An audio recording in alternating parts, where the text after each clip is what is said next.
தாசன்கோ ஆப்ரோ trust IP ஃபவுண்டேஷனோட PRO sir. என் பேரு கிரிஜாங்க. நாங்க ரெடில்ஸ்ல office வச்சிருக்கோம். இப்போ ஏற்கனவே வந்து நான் 19ஆம் தேதி இங்க இருக்க வந்து செக்ஷன் ஆபீசரை பார்த்து நான் மனு கொடுத்தேன். இந்த மனு வந்து ரெடில்ஸ் போலீஸ் ஸ்டேஷனுக்கு திரும்ப அனுப்பிட்டாங்க. என்னை திரும்ப கூப்பிட்டு என்னை வந்து க்ளோஸ் பண்ணுங்க அப்படின்னு சொல்லி போன் நம்பரை வந்து போன்ல இருந்து போன் பண்ணாங்க. அந்த போனை நம்பரையும் வந்து இதுல நான் மென்ஷன் பண்ணி திரும்பி கொடுத்துருக்கேன். எங்களுக்கு எந்த நியாயமும் கிடைக்காத பட்சத்தில் இந்த போலீஸ் அடாவடியா எங்களை பெட்டிஷனை க்ளோஸ் பண்ண சொல்லி எங்களை ப்ரெஷர் பண்றாங்க. எங்க அந்த பகுதியில நிம்மதியா வாழ விட மாட்டாங்க. இவங்க கேஸ் போட்டுட்டா நாங்க வந்து வாழ்வாதார அற்ற இந்த சமுதாயத்துல வாழ தகுதியற்றவங்களா ஆயிடுறோம். இப்ப கேஸ் வந்து சூமுட்டா வழக்கு பதிவு பண்றாங்க. கேஸ் அவங்க முறையா நடத்த மாட்டாங்க. கேஸ் மேல கேஸ் போடுறதுல மட்டும்தான் குறியா இருக்காங்களே தவிர இதை முறையா நடத்த மாட்டாங்க. அதுக்கு காரணம் என்ன அப்படின்னா எங்க கிட்ட இருந்து வாங்கின பணத்தையோ இல்ல சொத்தையோ அவங்களுக்கு திருப்பி கொடுக்க அவங்களுக்கு முடியல. கமிஷன் ஏஜென்ட்களை வச்சு சொத்தை விற்கிறதுக்கு ஏற்பாடு பண்றாங்க. பல வருஷமா நாங்க போராடிட்டு இருக்கோம். இது சிஎம் விஜயன்னா இதோட இன்னையோட எங்களோட எல்லா ஒட்டுமொத்த பிரச்சனை பொம்பளைங்களோட பிரச்சனை கிட்டத்தட்ட 10 லட்சம் பேர் இருக்கிறோம். இதுல எங்களுக்கு எங்குமே நியாயமே கிடைக்கல. சிஎம் விஜயன்னா கண்டிப்பா எங்களோட ஒட்டுமொத்த பிரச்சனையை தீர்ப்பாருன்னு முழு நம்பிக்கையோட வந்திருக்கோம்.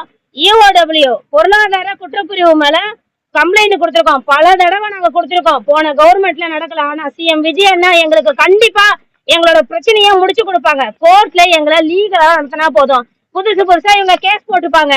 நீங்க நாங்க எஃப்ஐஆர் போட்டுறோம், நீங்க நிரூபிச்சு வெளியில வாங்கன்னு கர்ஜிக்கிறாங்க. ஏன்னா எந்த ஆதாரத்தை வச்சு இவங்க கேஸ் போடுறாங்க? இப்போ ஒரு கேஸ் போடுறேன்னு ரெடி பண்ணிட்டு இருக்காங்க. சூமூட்டா வழக்கு போட்டுட்டாங்க. ஏற்கனவே போட்ட சூமூட்டா வழக்குக்கே இவங்களால சிசி பண்ண முடியல. காரணம் இவங்களே வந்து ரெடி பண்ணிப்பாங்க. யாரு காசு வந்து கொடுக்க சொல்லணுமோ 3000 பேருக்கு ஒரு பெண்ணும் இவங்க எங்க கேஸ் என்னன்னா 5000 நீ வாங்க கூடாது, அதை நீங்க திருப்பி கொடுத்துரு. நாங்க அதுல எந்த ஆர்குமெண்ட்டும் பண்ணல, நாங்க திருப்பி கொடுத்துறோம். அதுக்காக நாங்க வந்து இவங்க சொல்ற மாதிரி வாழ்க்கையை நாங்க வாழ்ந்து ஆகணுமா? எங்க பொம்பளைங்க அப்படிதான் நாங்க வாழணுமா? கிட்டத்தட்ட 10 லட்சம் பேர் இந்தியா ஃபுல்லா இருக்கிறோம். நாங்க இந்த தமிழ்நாட்டுல மட்டும்தான் இவ்வளவு அராஜகம் இந்த போலீஸ் பண்றாங்க. இந்த போலீஸை கண்டிச்சுதான் இதை வந்து நாங்க நடத்திருக்கோம். கண்டிப்பா ஒட்டுமொத்த பிரச்சனையும் சிஎம் விஜயன்னா எங்களுக்கு தீர்த்து வைப்பாருன்னு முழு நம்பிக்கையோட இங்க திரும்பி போறோம் சார். நாங்க இஓடபிள்யூ சொல்லிட்டேன். ரெடில்ஸ்ல இருந்து கால் பண்ணி, ஏன்னா இவங்க எல்லாம் வந்து ஒரே பேட்ச்மெண்ட், போலீஸ் உதவி பண்ணிப்பாங்க. பேட்ச்மெண்டா இருக்கிறதுனால இவங்க என்ன பண்றாங்க, அங்க இருக்கிற ஸ்டேஷனுக்கு எங்களை வர வச்சு கூப்பிட்டு இந்த பெட்டிஷனை ப்ரெஷர் பண்றாங்க. எங்களை பெட்டிஷனை க்ளோஸ் பண்ண சொல்லி என்ன நியாயம் கொடுத்துட்டாங்க, பெட்டிஷனை க்ளோஸ் பண்ணணும். ஆனா இந்த கவர்மெண்ட்ல 3 நாள்ல இது மாதிரி இதுக்கு முன்னாடி நடந்ததே இல்லை. நாங்க பல முறை போராடி இருக்கோம். 3 நாள்ல ஆக்ஷன் எடுத்திருக்காங்க. இந்த கவர்மெண்ட் எங்களுக்கு முழு திருப்தி அளிச்சிருக்கு. எங்களோட பிரச்சனையை காது கொடுத்து கேட்கக்கூடிய டிபார்ட்மெண்ட்டுக்கு இந்த கம்ப்ளைண்ட் போகணும் சார். அதுக்காக தான் நாங்க திரும்பி இங்க வந்திருக்கோம். மறுபடியும் சம்பந்தப்பட்ட இடத்துக்கு இந்த கம்ப்ளைண்ட் போகாம இருந்தா நல்லது. ரெடில்ஸ்ல இருக்கிற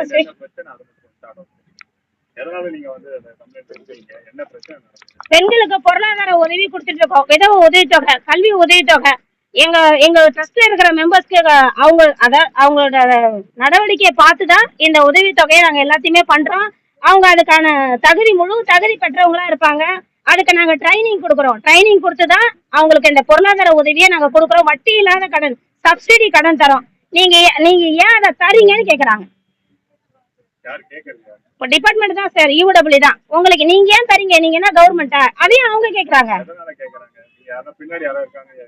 கவர்மெண்ட் இருந்துச்சு சார், இப்ப அவங்க எல்லாம் கவர்மெண்டே இல்ல. ஏன்னா இது வழக்கே வந்து அம்மா இருக்கும் போது போட்டது. அதையே புடிச்சிட்டு நடத்திட்டு கூடாது. கேஸ முடிச்சா அவங்க எங்க கிட்ட இருந்து புடுங்கின எல்லாத்தையும் திருப்பி தரதுக்கு தயாரா இல்ல. அதனால புதுசா கேஸ் போடுறாங்க. போட்ட கேஸ சிசி பண்ண சொல்லி ஹைகோர்ட் ஆர்டர் 2012 நாங்க வாங்கியிருக்கோம். சிசி பண்ணி முடிங்கன்னு கேட்டேன். இன்னும் சிசியே பண்ண முடியல உங்களால. அப்புறம் எதுக்கு சார் கேஸ் போடுறாங்க? கேஸ முடிக்க மாட்டாங்க. கேஸ முடிச்சா எங்க கிட்ட புடுங்க திருப்பி தரணுமே. அக்கௌண்ட்ல இருக்கிறதையும் சொத்தையும் வந்து மதிப்பீடு வந்து கணக்கு வந்து கம்மியா போடுறாங்க. 2012 இருக்கிற அதே மதிப்பு தான் இருக்குமா? எங்க சொத்து ஏறி இருக்காதா? அதே 100 கோடி தான் போடுவாங்களா? அப்ப இப்ப இருக்கிற வேல்யூ என்ன? அவங்க வந்து செட்டிங் பேசி அங்க இருக்கிற யாராவது புரோக்கரைஸ் வச்சு அதை பேசி முடிக்கிறதுக்கு புரோக்கரைஸ் வரைக்கிறாங்க. ரியல் எஸ்டேட் ஆளுங்களை வர வைக்கிறாங்க சொத்துக்களை விற்கிறதுக்கு. அவங்களுக்கு யாரு கொடுத்தா அந்த பர்மிஷன்? இதெல்லாம் கண்டிச்சுதான் சார் வந்திருக்கோம். அந்த கம்ப்ளைண்டா எழுதி கொடுத்துருக்கோம். எடுத்துக்கிட்டாங்க. என் கம்ப்ளைண்ட் எடுத்துக்கிட்டாங்க. மேடம் வந்து பார்த்தாங்க, ஸ்பெஷல் ஆபீசர் மேடம் எங்களை பார்த்தாங்க. எங்க கோரிக்கையை வந்து பொறுமையா உட்கார வச்சு விசாரிச்சாங்க. இதோட எங்க ஒட்டுமொத்த பிரச்சனையை முடிஞ்சிடும்னு எங்க நம்பிக்கையோட நாங்க போறோம். இந்த கவர்மெண்ட் எங்களுக்கு சிஎம் விஜய் என்ன தீர்த்து வச்சிருவாரு. கண்டிப்பா நாங்க நம்பிக்கையோட போறோம்.